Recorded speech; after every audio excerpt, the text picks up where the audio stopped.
تم دیوان سے غلط وقت پر گئے اور تم نے دیانت کھو دی۔ اب تم اور ایک عام سپاہی میں کوئی فرق نہیں رہا۔ یہ سنتے ہی اورحان آگے بڑھتا ہے تو پیچھے سے آنے والا علاؤ الدین آواز لگاتا ہے، خبردار، خبردار، ایک قدم بھی آگے مت بڑھانا۔ مگر اورحان تلوار سیدھی کر کے عثمان صاحب کی جانب بڑھاتے ہوئے کہتا ہے، کئی سال پہلے جو منصب اور لشکر مجھے ذمہ داری کے ساتھ دیا گیا تھا، جب آپ نے مجھے اس کے لائق نہ سمجھا تو لیجئے۔ یہ کہہ کر وہ بیٹھ جاتا ہے اور تلوار عثمان صاحب کی طرف بڑھا دیتا ہے۔ اورحان کہتا ہے، میں اللہ کی طرف سے آنے والی ہر آزمائش پر راضی ہوں، اور جس مقصد کے لیے آپ نے مجھے قربان کیا اس پر بھی۔ عثمان صاحب تلوار لے لیتے ہیں اور اورحان خیمے سے نکل جاتا ہے۔ اس کے جانے کے بعد عثمان صاحب علاؤ الدین سے پوچھتے ہیں، کیا تم اپنے بھائی سے خوفزدہ ہو گئے ہو؟ چلو یہاں سے نکل جاؤ۔ یہ سن کر علاؤ الدین بھی وہاں سے چلا جاتا ہے۔ اگلے منظر میں اورحان خیمے سے باہر نکل کر آگے بڑھتا ہے۔ چلتے چلتے گھوڑے کے پاس جا کر رک جاتا ہے۔ کارا خلیل اس کے قریب آتا ہے اور جب وہ اورحان کو پریشان دیکھ کر واپس جانے لگتا ہے تو اورحان کہتا ہے، آؤ خلیل آؤ، آج ہم نے بورسا میں کفار کا راستہ روکا ہے اور قبیلے میں دیوان کے دوران عظیم چنار کی ایک شاخ کاٹ دی گئی ہے۔ خلیل جواب دیتا ہے، میں جانتا ہوں، لیکن اگر ایک شاخ کٹ گئی ہے تو یہ یقین رکھو کہ وہ درخت مزید مضبوط ٹہنیاں نکالے گا۔ اورحان کہتا ہے، کیا تم نے ان لوگوں کو نہیں دیکھا جو کلہاڑی اٹھا کر درخت کے آس پاس گھوم رہے ہیں؟ خلیل کہتا ہے، دیکھا ہے، اور میں ان ہاتھوں کو بھی جانتا ہوں جو وہ کلہاڑی سجا کر عثمان سردار کے ہاتھ میں دینے والے ہیں۔ اورحان کہتا ہے، تو پھر میرے باپ کیوں نہیں دیکھ پاتے خلیل؟ اگر باپ نہیں دیکھ رہے تو بھائی کہاں دیکھتا ہے؟ وہ کیوں نہیں سمجھتا؟ خلیل کہتا ہے، جناب آپ جانتے ہیں کہ سب پھوٹ پڑنے سے خوف زدہ ہیں۔ اورحان کہتا ہے، اس عظیم چنار کی ایک شاخ بھی کوئی نہ توڑ سکے گا، نہ باہر والے نہ اندر والے، جو چاہے اپنا چوہا بلی کا کھیل جاری رکھے۔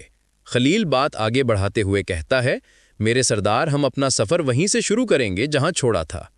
اورحان اس کا شکریہ ادا کرتا ہے اور گھوڑے پر سوار ہو جاتا ہے۔ خلیل پوچھتا ہے، جناب آپ کہاں جا رہے ہیں؟ اورحان کہتا ہے، میں قبیلے میں وہ گرد صاف کرنے جا رہا ہوں جو مجھ پر چڑھ گئی ہے، تم میری آنکھ اور کان بنے رہنا۔ خلیل جواب دیتا ہے، جناب آپ ہمیشہ آگے دیکھیں، میں آپ کی پشت پر نگاہ رکھوں گا۔ یہ سنتے ہی اورحان گھوڑے کو دوڑا دیتا ہے، جبکہ نیلوفر قبیلے سے اسے جاتے ہوئے دیکھتی رہ جاتی ہے۔ دوسری جانب حلیمہ خیمے میں داخل ہو کر عثمان صاحب کے پاس جاتی ہے اور انہیں پکارتی ہے۔ عثمان صاحب پوچھتے ہیں، کیا تمہیں بھی اورحان نے اپنے پیچھے لگا لیا ہے؟ کیا تم بھی اس کے بتائے راستے پر چل پڑی ہو؟ حلیمہ کہتی ہے، بابا وہ کچھ نہیں جانتے تھے، وہ تو آپ کو بھی فتح کی خوشخبری سنانے والے تھے۔ عثمان صاحب پوچھتے ہیں، کون سی فتح؟ حلیمہ کہتی ہے، انہوں نے نہیں بتایا ہے نا۔ عثمان صاحب کہتے ہیں، کیا نہیں بتایا؟ یقیناً اس نے خود کو شرمندہ کیا ہوگا۔ حلیمہ کہتی ہے، شرمندگی؟ کس بات کی شرمندگی؟ اس بات کی کہ اس نے قسطنطنیہ سے بورسا آنے والی مدد کو ختم کر دیا، اس بندرگاہ کو ڈھونڈ نکالا جو بورسا کو خفیہ خزانہ اور ہتھیار پہنچا رہی تھی، اور اسے جڑ سے اکھاڑ دیا بابا۔ یہ سن کر عثمان صاحب کہتے ہیں، ایسی فتح کے بعد اس پر بے اعتمادی رکھنا بھی تعریف کے لائق ہے۔ اس نے اپنی ذمہ داری آخری دم تک نبھائی، اب اس کے بعد اس کا فرض ہے کہ وہ میری خدمت ایک سپاہی کی طرح انجام دے۔ حلیمہ کہتی ہے، باپ وہ اس کا مستحق نہیں تھا۔ عثمان صاحب کہتے ہیں، فیصلہ میں کروں گا، اب جاؤ۔ یہ سن کر حلیمہ آگے بڑھتی ہے اور اورحان کی نعام عثمان صاحب کو تھما کر چلی جاتی ہے۔ عثمان صاحب تلوار نعام میں رکھ کر درد سے بستر پر لیٹ جاتے ہیں۔ ادھر جنگس میں اورحان تیزی سے گھوڑا دوڑا رہا ہوتا ہے۔ کچھ دیر بعد وہ رک جاتا ہے اور گھوڑے سے اترتا ہے۔ اسی وقت نیلوفر وہاں پہنچتی ہے اور دوڑ کر اورحان سے لپٹ جاتی ہے۔ اورحان کہتا ہے، میرے باپ کا خواب حقیقت بن گیا، وہی خنجر چلا جسے میرے گلے پر رکھا گیا تھا۔ انہوں نے اپنے بیٹے کو بھی اور برسوں کی محنت کو بھی ایک بار میں قربان کر دیا۔ یہ سن کر نیلوفر اسے گلے لگا لیتی ہے اور پوچھتی ہے، تلوار کہاں ہے؟ اورحان جواب دیتا ہے، میں نے وہ اس کے مالک پر واپس کر دی ہے۔ نیلوفر کہتی ہے، عثمان صاحب نے وہ تلوار تمہیں بورسا کا دروازہ کھولنے کے لیے دی تھی۔ اورحان کہتا ہے، باپ نے وہ تلوار نئے مالک کو دے دی ہے۔ نیلوفر پوچھتی ہے، باپ نے تمہیں ذمہ داری سے ہٹا دیا، کیا تم نے بھی عزم چھوڑ دیا؟ اورحان کہتا ہے، میں دسترخوان کے سرداروں سے الگ اپنے بھائی سے الگ لڑوں گا، اور یہ لڑائی تلوار سے نہیں ہوگی۔ جب مقابلہ نیا ہے تو میری تلوار بھی نہیں ہوگی۔ نیلوفر کہتی ہے، تو تم بورسا سے دست بردار نہیں رہو گے؟ orhan جواب دیتا ہے کبھی نہیں، میں بورسا واپس لوں گا اور وہ تلوار جو میں نے باپ کو دی ہے اپنے طریقے سے حاصل کروں گا، چاہے اکیلا ہی کیوں نہ رہ جاؤں۔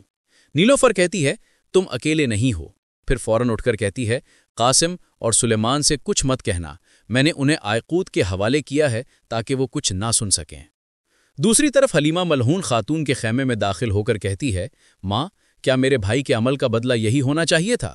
میرے بھائی نے برسوں نرم بستر نہیں دیکھا، باپ کو معلوم نہیں کہ بورسا اس کی زندگی ہے، کیا وہ یہ نہیں سمجھتے کہ میرا بھائی بورسا سے دستبردار نہیں ہوگا؟ ملعون خاتون جواب دیتی ہیں ہاں، وہ دستبردار نہیں ہوگا اپنے باپ کی طرح، اورحان بہت ضدی ہے۔ یہ کہہ کر وہ حلیمہ کو گلے لگا لیتی ہیں۔ پھر حلیمہ پوچھتی ہے ماں، آپ نے دیوان میں کیا کہا؟ کیا آپ نے میرے بھائی کی پشت پر نگاہ رکھی؟ ملعون خاتون کہتی ہیں کیا تم نے سوچا تھا کہ میں خاموش رہوں گی؟ جو حق تھا میں نے وہی کہا۔ حلیمہ کہتی ہے میں بھی خاموش نہیں رہوں گی، جہاں میرا بھائی جائے گا میں بھی اس کے پیچھے جاؤں گی۔ ملعون خاتون کہتی ہیں نہیں، اب میری اجازت کے بغیر تم کہیں نہیں جاؤ گی۔ حلیمہ بولتی ہے ماں، کیا ہوا ہے آپ کو؟ میں جنگ پر چلی گئی، کیا اب آپ اسی پر ناراض ہیں؟ ملعون خاتون کہتی ہیں تم میری اجازت کے بغیر جنگ پر جاتی ہو، میری اجازت کے بغیر والد کے خیمے میں داخل ہوتی ہو، تم کب میری بات مانو گی؟ حلیمہ کہتی ہے کیا میرا دل یہ گوارا کرتا کہ میں اپنے بھائی کو اکیلا چھوڑ دوں؟ ملعون خاتون کہتی ہیں تم اپنی منمانی کرتی ہو اور اپنی باجیان کو بھی مصیبت میں گھسیٹتی ہو۔ حلیمہ جواب دیتی ہے ماں، میں باجیان کی سربراہ ہوں، میری اور میری باجیان کی قدر میدان جنگ میں ہے۔ ملعون خاتون کہتی ہیں نہیں، میں نے تم سے تمہاری ذمہ داری واپس لے لی ہے، اب تم باجیان کی سربراہ نہیں ہو۔ ملعون خاتون جانے لگتی ہیں تو حلیمہ ان کے سامنے آ کر کہتی ہے ماں، آپ یہ کیا کہہ رہی ہیں؟ ایسا مت کریں۔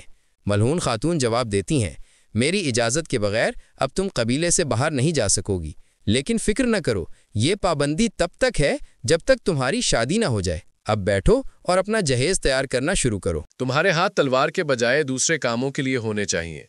یہ سن کر حلیمہ گہرے صدمے میں آ جاتی ہے اور ملعون خاتون وہاں سے چلی جاتی ہیں۔ ادھر منظر بدلتا ہے، عثمان صاحب تلوار کو رکھ ہی رہے ہوتے ہیں کہ ملعون خاتون خیمے میں داخل ہو کر کہتی ہیں ایک ہی فرمان سے آپ نے قبیلے کو 2 حصوں میں بانٹ دیا ہے، سردار، سپاہی اور بہو ہیں سب تقسیم ہو گئے ہیں، اگر یہ سلسلہ اسی طرح چلتا رہا تو انجام کیا ہوگا؟ پھر تلوار کو دیکھتے ہوئے وہ کہتی ہیں اس تلوار کی جگہ میدان جنگ تھی، یہی وہ تلوار تھی جو ہمارے لیے بورسا کے دروازے کھولنے والی تھی۔ عثمان صاحب جواب دیتے ہیں یہ تلوار اب اپنی اصل جگہ پر ہے، جو اس کا حقدار ہوگا وہ خود آئے گا اور اسے اٹھائے گا۔ یہ کہتے ہی عثمان صاحب کے قدم ڈگمگا جاتے ہیں۔ ملعون خاتون فوراً آگے بڑھتی ہیں، انہیں تھام لیتی ہیں اور بلند آواز میں پکارتی ہیں عثمان، اپنی آنکھیں کھولو عثمان، لیکن عثمان صاحب بالکل نڈھال ہو چکے ہوتے ہیں اور اسی منظر پر قسط کا اختتام ہوتا ہے۔ ویڈیو پسند آئے تو لائک اور شیئر کرنا نہ بھولیں، اور اگر سبسکرائب نہیں کیا تو ابھی سبسکرائب کریں، ساتھ ہی گھنٹی والے آئیکن کو بھی ضرور دبائیں۔ ملتے ہیں اگلی ویڈیو میں، تب تک کے لیے اللہ حافظ۔